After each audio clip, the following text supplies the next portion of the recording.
wondering what your experience has been like as a woman in the entertainment industry.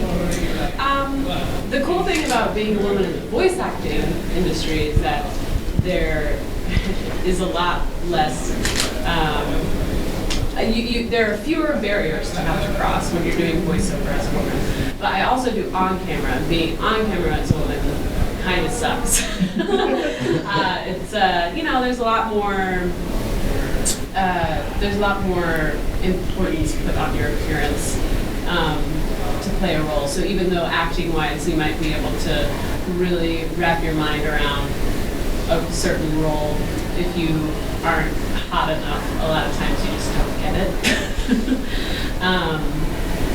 But yeah, so I would say that in that regard, being a woman in the voice acting world is a definite plus. Because you also get to play male roles. I will say what's interesting is getting to see a huge contrast, getting to play the male roles and the female roles. There's a huge contrast because I know, like, when I play my character, CL Phantom, he's super, super layered and has so much depth and is so fascinating. And then I play female roles and there's not really any that really compare to just how much thought was put into the role of CL. Granted, that's also just because that show is dope. But it is interesting to see, because I mean, I've gotten to play some pretty cool female roles, but it's rare that they'll go as far as they do with the male. Thank you. Yeah, thanks for that question. CJ Maffris with ToonamiFaithful.com. Maffris. I get it confused all the time. It's okay. Dope. That's the idea of you making maps, though. Maybe I will look into that after this.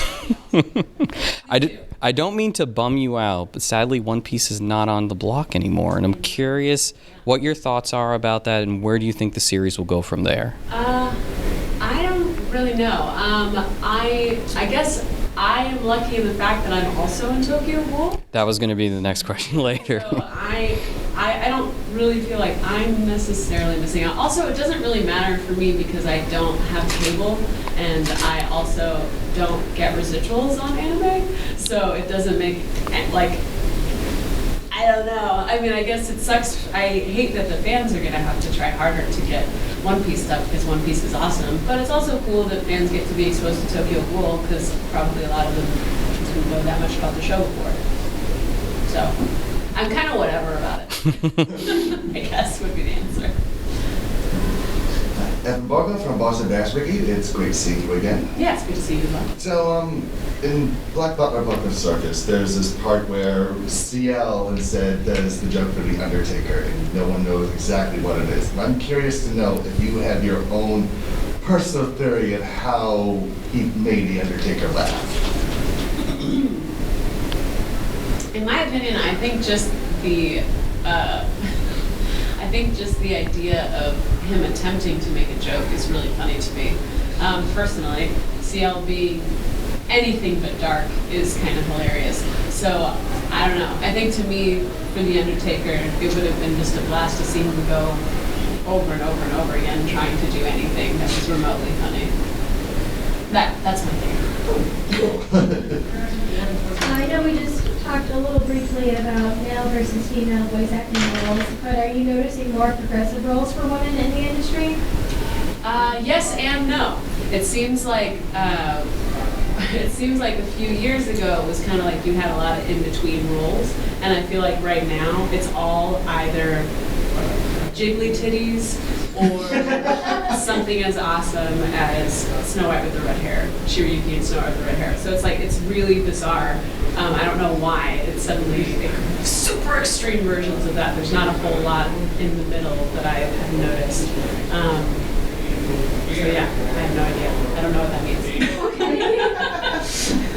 Thank you. Back to Tokyo Ghoul, what should you tell fans to expect considering your role as Toka, who is really beloved by a lot of Tokyo Ghoul fans? I think she's one of the more favorite characters, and the fact that you get to voice her, I think, must be a nice feeling for you to be able to, showcase your stuff about being a pretty badass ghoul. Yeah, no, Toka is really cool. And she's, well, I feel weird saying this next statement since I just said she was really cool. She's a lot like me. I'm not that cool, but the thing is, her personality is not that hard for me to do. Like, it's a really easy role for me to just fall into. Whenever so with that show, I had to record part of it in Los Angeles, and so Mike McFarland, who's the director, asked me to watch some of the episodes so that when we did our Skype sessions, it would just kind of run more smoothly. And so I watched the first season, and as I was watching it, my husband came into the room, and he knew that I was watching it for research, and he knew that I was going to be in the show, and he just kind of watches the screen for like a few seconds, and he was like, "You the purple hair?" I was like, "Yeah." He was like, "Yeah, that's right." So that's, yeah, there's something about just that, I don't know, that sort of guarded, like, but still kind sort of whatever that I'm really drawn to, and I feel like I really, it's just easy. It's an easy role. But yeah, I think this show does a really good job of that, trying to marry two worlds and two cultures. I think it's a really good allegory for that kind of life.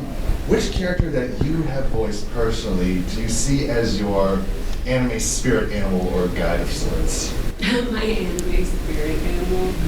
Wow. I mean, probably Chopper. I can't think of any other character that I would want to just hang out with me all the time. Like, because the rest of them tend to be a bit more brooding. And Tamama would be another choice, but Tamama is insane.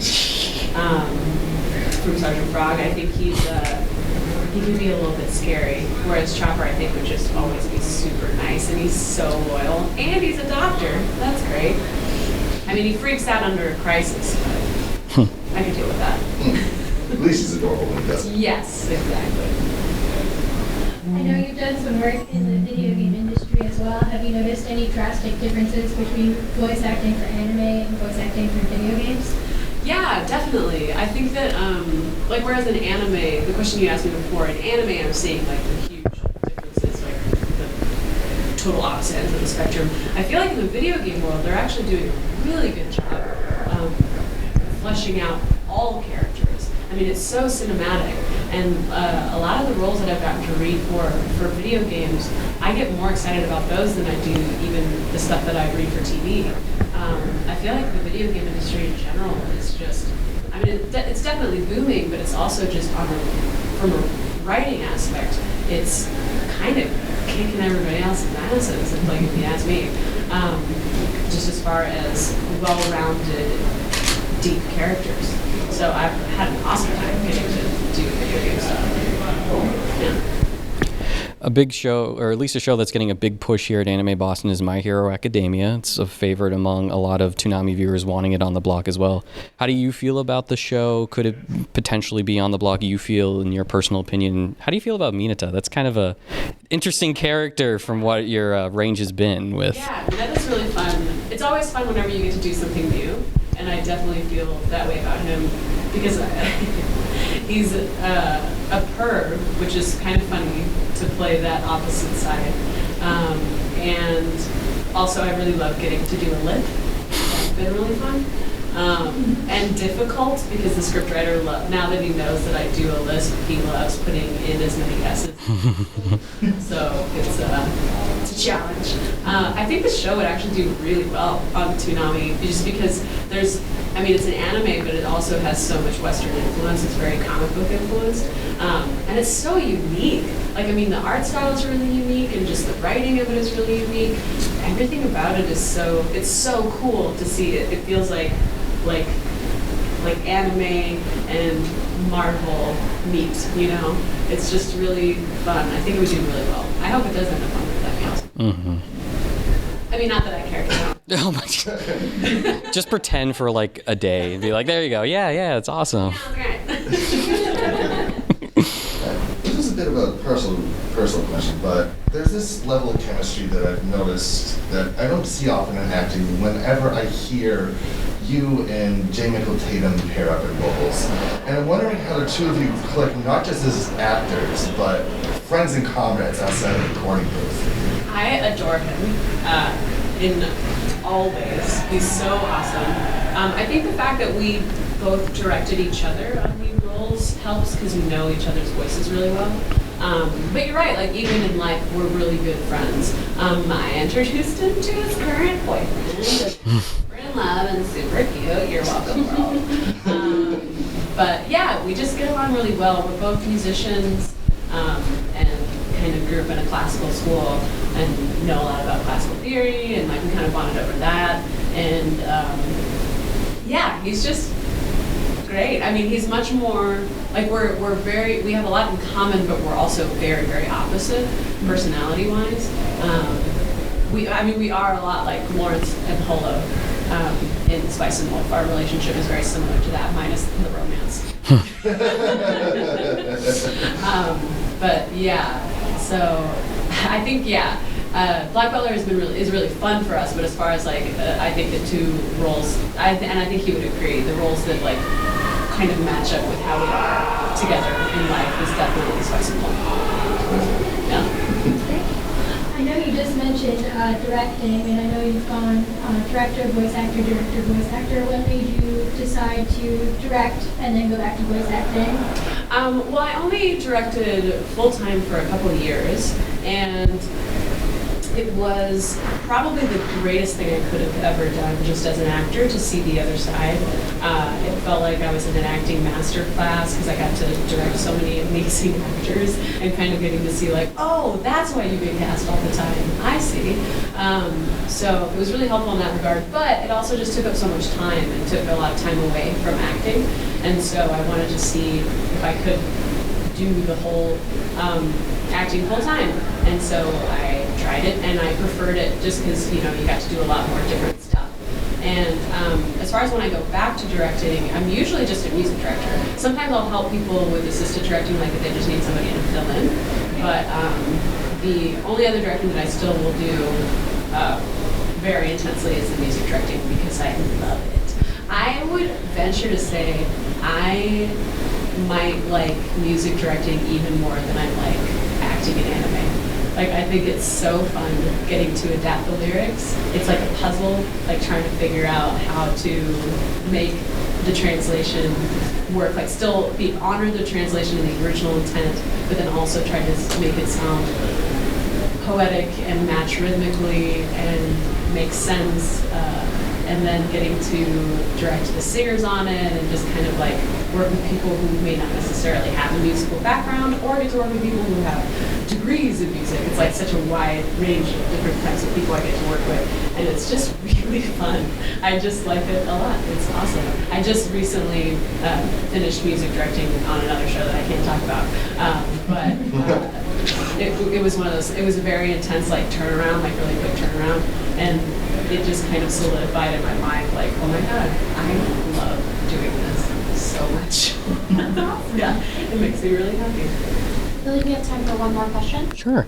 I was wondering if you could give fans a little tease of the One Piece dub when it comes to the time skip. I believe Funimation is going to release the first part of that. Like, it's crazy to think that we've finally reached the time skip in English. So I was wondering if you could give fans of One Piece a little like tidbit of like what to expect from that release. I know that what you can expect from Chopper is like basically, so like at the time skip, essentially everyone trained, like everyone got stronger. And I guess Chopper did that, but I think he more just trained on how to be even more adorable. Because like all of his outfits are cuter, and like everything he does is just like he just gets progressively cuter and cuter and cuter. So that's what you get to expect from Chopper.